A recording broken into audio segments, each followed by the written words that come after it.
안녕하세요. 저는 올해 45살 남자입니다.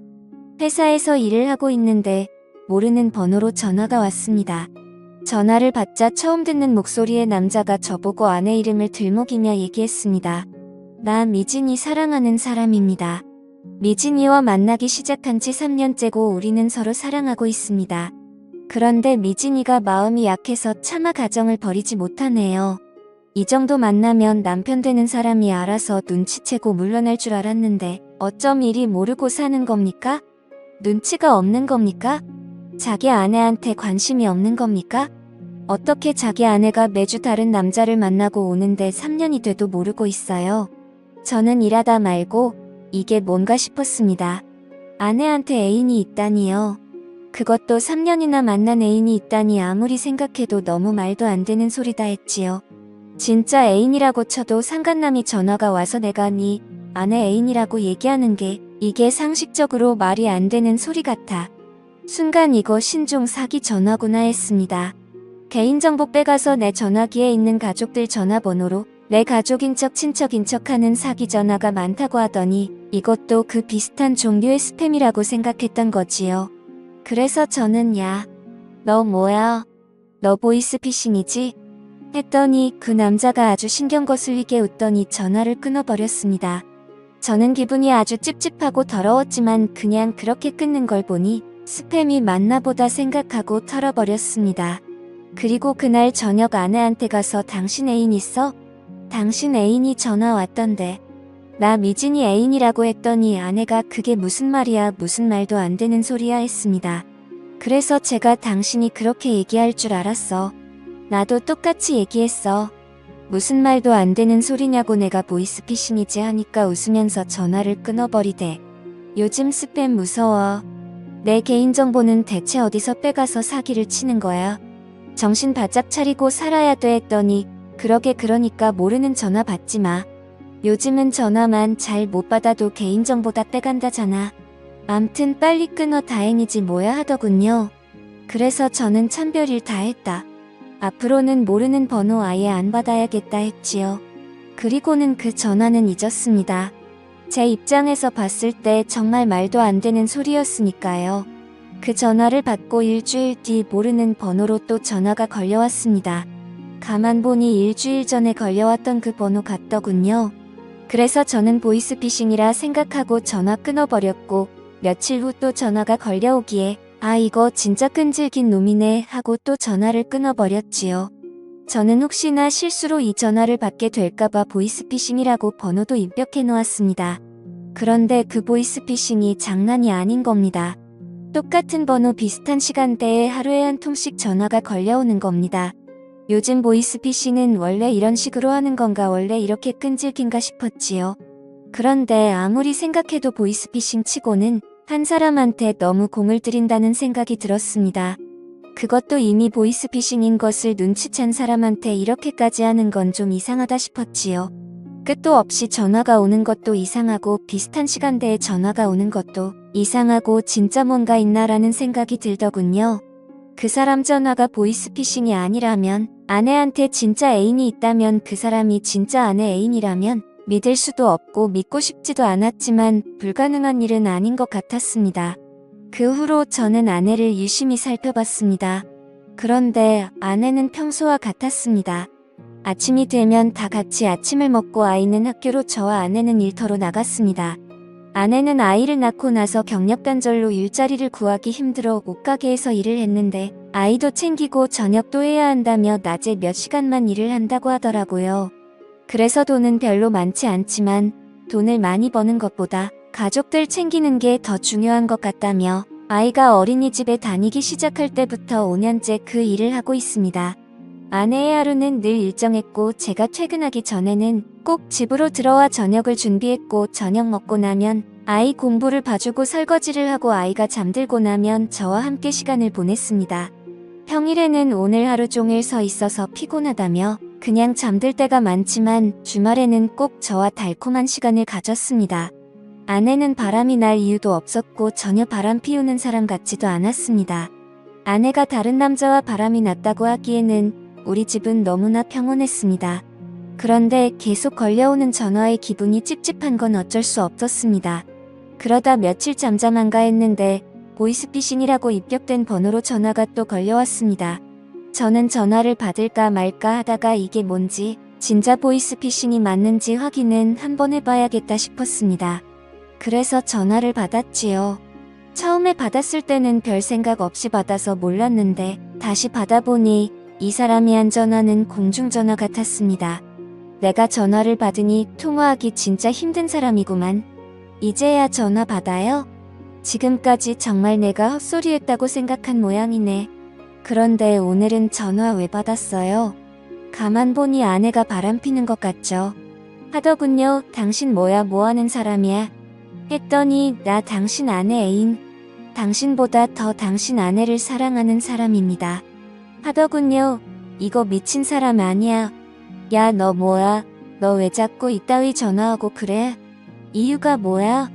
너 이거 내 번호도 아니지? 더 이거 공중전화에서 전화하는 거잖아. 이거 완전 사이코패스 아니야? 지금 뭐 하자는 수작이야?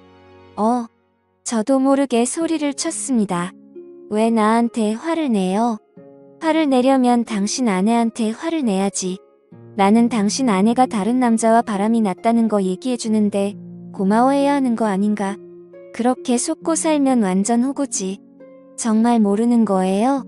그냥 적당히 눈 감아주고 모른 척 하는 거예요? 했습니다. 이거 완전 또라이 아니야? 너 지금 나 협박하는 거야? 내 말이 사실이면 공중전화로 하지 말고 나하고 만나. 아내하고 3자 대면에서 사실인지 협박인지 확인해보자고. 만나면 3자 대면에서 사실이면 그때는 당신 아내하고 헤어질 건가? 그게 약속하면 내가 앞에 나타나지. 순간 뭐라고 할 말이 없었습니다. 만약 3자 대면에서 저 사람 말이 사실이라면, 진짜 내 아내가 제 남자 애인이라면 갑자기 아내와 헤어진다는 것은 상상도 할 수 없는 일이었습니다. 그래서 제가 말했습니다. 나는 내 아내를 믿고 당신 말이 사실이라고 생각하지 않아. 하지만 이렇게 전화해서 얘기를 하는 데는 그만한 이유가 있을 것 같은데 나 생각할 시간이 필요해. 내일 다시 전화를 주면 내가 3자 대면을 할지 말지 결정할 테니까 내일 다시 얘기했지요. 저는 이름도 얼굴도 전화번호도 모르는 그 남자 때문에 머리가 터질 것 같았습니다. 그 남자는 누군지 도대체 나한테 왜 이러는지 알아야겠다 생각이 들었습니다. 어떻게든 끝을 보지 않으면 절대 끝날 것 같지 않았습니다. 저는 우선 아내와 얘기를 해봐야겠다 싶었지요. 제가 제일 믿는 사람도 아니고 그 누구보다 믿어야 할 사람도 아니니까요. 저는 아내한테 그날 있었던 일에 대해 얘기를 했습니다. 그리고 물었지요. 어떻게 된 거야? 솔직히 말해줬으면 좋겠어. 당신한테 진짜 애인이 있는 거야? 만난 지 3년이나 됐다는데 지금까지 날 속이고 남자를 만났던 거야? 그랬더니 아내는 아니야. 애인이라니 무슨 말도 안 되는 소리야. 내가 왜 애인이 필요해? 내가 무슨 애인이 있다고 그래? 어떤 미친 인간이 그런 얘기를 한 건지 모르겠는데 이름도 모르고 얼굴도 모르는 사람 얘기를 믿겠다는 거야? 나를 믿어야지. 나 정말 그런 거 없어. 그래, 나도 당신을 믿어. 그런데 그 사람이 그러는 데는 이유가 있을 거잖아. 누군지 정말 몰라? 누군지 짐작하는 사람도 없어. 물었더니 아내 눈빛이 살짝 흔들리는 것 같았습니다. 그래도 아내는 그 남자에 대해서는 입을 열지 않았습니다. 그럼 나 한 가지 부탁이 있어. 당신 전화기 한번 보자. 문자, 사진, 통화 내역 모두 다 보여주면 당신 말 믿을게. 그랬더니 아내는 바로 전화기를 열어서 보라고. 도대체 뭐가 있냐고 이래도 나를 못 믿겠냐고 했습니다. 정말 아내의 전화기에는 다른 남자와 찍은 사진 한 장도 없고 낯선 전화번호도 없었습니다. 문자도 전화도 저랑 가족들 외에 특별히 연락을 주고받은 흔적도 없었습니다. 정말 귀신에 홀린 기분이 들었지요.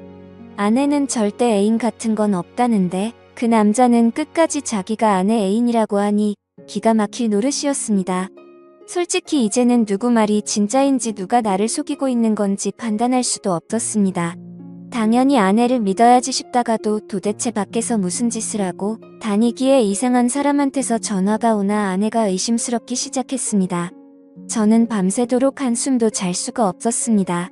우선 그 사람을 만나지 않는 이상 답은 나올 것 같지 않았습니다. 그렇다고 그 남자가 내거는 조건을 무조건 받아들이고 아내와 선차 대면을 할 수도 없었습니다. 어떻게 할까 수도 없이 생각하고 또 생각했죠. 저는 그 남자가 비슷한 시간에 전화하는 공중전화 위치를 확인해 보기로 했습니다.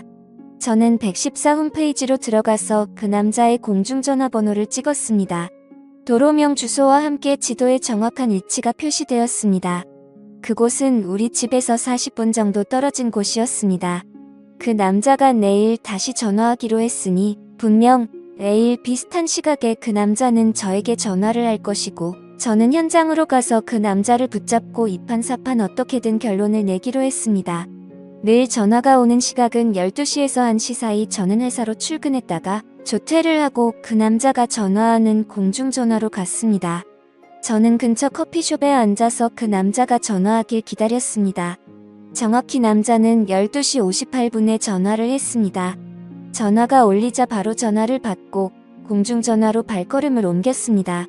역시나 허름한 공중전화 안에 웬 남자 한 명이 전화를 걸고 있었습니다. 그 남자가 저에게 생각 많이 해봤냐고 어떻게 할 거냐고 묻더군요. 그래서 나는 내 아내를 조금도 의심하지 않고 내 아내는 절대 그럴 사람이 아니다. 그러니 미친 짓 한 번만 더 하면 경찰에 신고해서 가만두지 않을 거라고 했지요. 그랬더니 그 남자는 또다시 너무나 기분 나쁜 소리로 웃으면서 어떻게 그런 여자를 믿지 다시 생각해봐 그 여자 장난 아니야. 내 말 믿고 싶지 않은 모양인데 너는 미진이를 몰라? 내가 미진이를 정말 잘 알아. 우리 정말 그렇고 그런 사이야 했습니다. 저는 당장 달려가 멱살을 거머쥐고 죽도록 해주고 싶었지만 억지로 끓어오르는 화를 눌렀습니다. 그 남자의 집이든 직장이든 뭐든 알아내야 했으니까요. 그 남자는 저에게 남편을 속이고 다른 남자와 놀아나는 그런 여자를 어떻게 믿으려고 그러냐며 다시 잘 생각해보라는 말을 남기고 전화를 끊었습니다. 그 남자는 전화를 끊고 발걸음을 돌렸습니다. 저는 그 남자의 뒤를 멀찌감치 밟았고 그 남자가 들어가는 곳은 무인 모텔이었습니다. 아무도 없이 혼자 들어갔습니다. 저는 일단 기다려보기로 했지요. 그리고 잠시 후한 여자가 모텔로 들어섰는데 저는 얼굴을 보고 숨이 탁 막혔습니다. 그 남자가 들어가고 난 후 얼굴을 나타낸 그 여자는 제 아내였습니다. 저는 이 상황을 믿을 수 없었습니다. 이렇게 되면 그 남자의 말이 모두 사실인 셈이었지요. 하지만 끝까지 아내는 아니라고 했고 자기 말을 믿어달라고 했고 저는 아내를 믿었습니다. 그런데 어떻게 이런 일이 있을 수 있는지 눈으로 보고도 믿을 수 없었습니다. 저는 무조건 아내 뒤를 따라갔습니다. 아내는 제가 있는지 없는지 전혀 눈치도 채지 못한 채 짧은 치마를 입고 높은 구두를 신고 걸어갔습니다. 그리고 아내는 방 번호를 확인하고 들어갔습니다. 아내가 방으로 들어서고 문이 닫히기 전에 저는 발로 문을 고정시키고 방문을 열어 젖혔습니다. 아내와 제 눈이 마주친 순간 죽은 사람이 살아 돌아오기라도 한 듯 아내는 소스라치게 놀라며 그 자리에 주저앉아 버렸습니다. 당신이 여기 어떻게? 아내는 차마 말을 잇지 못했고 그 남자는 올 것이 왔다는 듯 특히 당황하지 않았습니다. 저는 아내를 붙잡고 소리쳤습니다. 이게 어떻게 된 일이야? 아니라고 했잖아. 나 당신을 믿었어. 그런데 이게 뭐야? 지금 이 시간에 당신이 왜 여기 있어?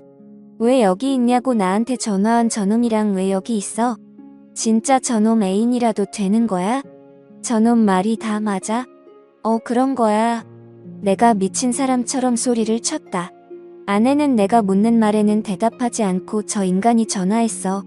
당신한테 전화한 사람이 저 인간이야. 하더군요. 그랬더니 그 남자가 얘기했다고 말하더군요. 내가 전화했어. 우리 둘이 3년을 만났다고 우리 둘이 그렇고 그런 사이라고 했지. 다른 남자 품에 안기는 여자 왜 끼고 사냐고 헤어지라고 했어. 당신 남편과 나를 위해서.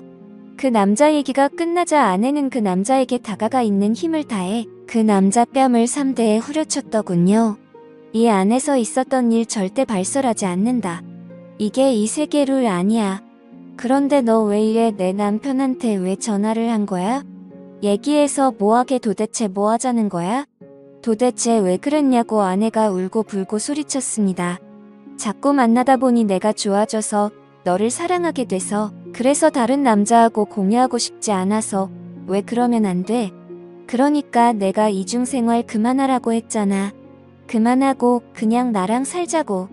이 남편하고도 헤어지고 그냥 나랑 살자고 몇 번이나 말했어. 일 그만두면 내가 버는 이 돈 몇 배로 준다고 내가 얘기했잖아. 그 남자 말이 끝나기도 전에 아내는 그 남자 뺨을 한 대 더 올렸습니다. 나 아이가 있다고 몇 번을 말했어.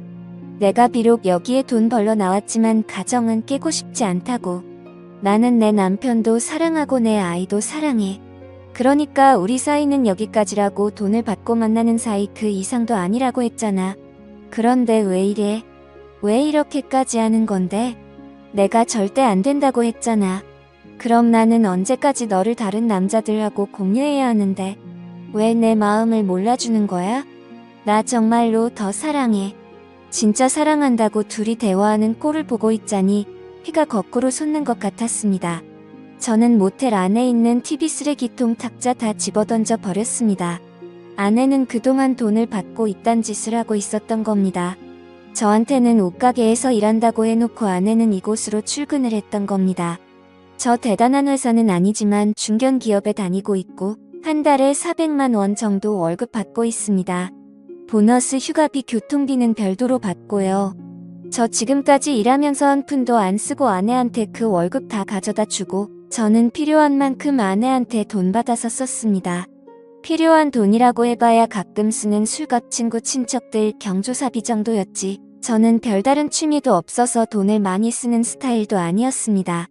딸 하나 키우고 우리 셋이 살면서 대단히 넉넉하지는 않아도 충분히 살 수 있는 돈이었습니다. 그래도 아내가 옷가게 나간다고 할 때는 잠깐 나가서 일한다니까. 아무래도 조금이라도 보탬이 되면 생활이 훨씬 나아지니까 그러라고 했던 겁니다. 그런데 아내는 지난 5년간 저를 속이고 남자들을 만났으며 그것도 몇 명을 VIP로 정해놓고 마치 애인 만나는 것처럼 만나고 있었고 그 중에 의사, 은행원, 언론인 등 여러 명이 있었는데 은행에 다니는 이 남자는 40이 되도록 결혼하지 않고 있다가 아내를 만난 후 아내에게 목을 메었던 겁니다. 저는 아내에게 물었습니다. 왜 이랬냐고요.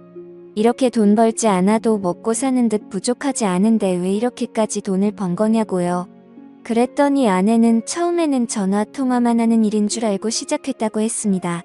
그런데 전화방을 하다 보니 자연스레 만나게 되고 만나다 보니 단골이 생기고 돈이 생기더랍니다. 하루에 적어도 30만 원, 많이 벌 때는 100만 원씩 벌다 보니 도저히 이 일을 그만둘 수 없었다고 하더군요. 그래서 제가 그랬지요. 당신은 지금 내 앞에서 돈 핑계를 대고 있지만 진짜 이유는 돈이 아닌 것 같아. 이 일이 참 적성에 맞아 보여. 내가 몰랐네. 10년을 넘게 살면서 당신 적성에 맞는 일이 이런 일인 줄 꿈에도 몰랐어. 적성에 맞는 일 찾았으니 일 열심히 해야지. 앞으로 열심히 이곳에 드나들면서 열심히 돈 벌어봐. 조금이라도 젊었을 때는 이렇게 돈 벌고 나이가 들면 또 다른 장소를 찾아 헤매면서 돈을 벌게 되겠지. 나는 여기까지고 내 딸하고 당신도 여기까지야. 그 더러운 짓으로 내 아이를 만들고 우리 가족을 위한답시고 음식을 마드지 마. 토할 것 같아. 그리고 당신이 연락하는 단골들 이름과 연락처 내놔.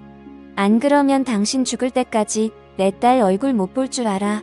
그렇게 아내는 저에게 세컨폰을 건넸고 아이에게는 죽을 때까지 비밀로 해달라고 했습니다. 그래도 딸 앞에 부끄러운 줄은 아는 모양이었습니다. 세컨폰을 보니 안내에 바깥 행적이 그대로 다 나타나 있었습니다. 다른 전화기로 연락을 하고 있었으니 아내의 전화기는 깨끗할 수밖에 없었던 겁니다. 저는 저에게 연락한 그놈을 상대로는 전화통화 내역과 연결책을 잡아 소송을 걸었고 다른 사람들도 전화 연락 문자 주고받은 증거들을 모아서 소송을 걸었습니다. 그리고 그 사람들 주소를 알아내 한 명 한 명 집으로 찾아가 당신들 남편이 대낮에 뭐라고 다니는지 다 알려주었습니다. 고상한 척 좋은 아빠, 좋은 남편인 척하면서 당신들 남편 어떻게 살고 있는지 한번 보라고요. 낮에 열심히 회사에서 일하는 척하면서 돈을 뿌리고 다니는 사람들이다. 그런데 당신들은 남편이 뭐하고 다니는지 꿈에도 생각지 못했을 거다. 대낮에 모텔 드나드는 당신네 남편들 잘 살피고 관리 잘 하시라고 얘기하고 나왔습니다. 그 이후 아내는 미안하다부터 시작해서 절대 앞으로 그러지 않겠다는 말까지 수도 없이 용서를 빌었지만 저는 도저히 아내를 받아들일 수 없어서 아내와 결국 헤어졌습니다. 아내는 돈 버는 게 무슨 죄냐고 악을 썼지만 저는 그렇게 돈 버는 것은 죄라고, 특히 가족들에게는 용서받지 못할 죄라고 얘기해주고 그 후로 연락을 끊었습니다. 그 일이 있은 지 1년이 넘었지만 저는 그 충격이 너무나 커서 지금도 자다가 벌떡 일어나지만 나와 딸을 위해서 최대한 잊으려고 노력하고 있습니다. 앞으로 다른 여자는 못 만날 것 같고 우리 딸과 행복하게 잘 살고 싶습니다. 지금까지 제 사연을 들어주셔서 감사드려요.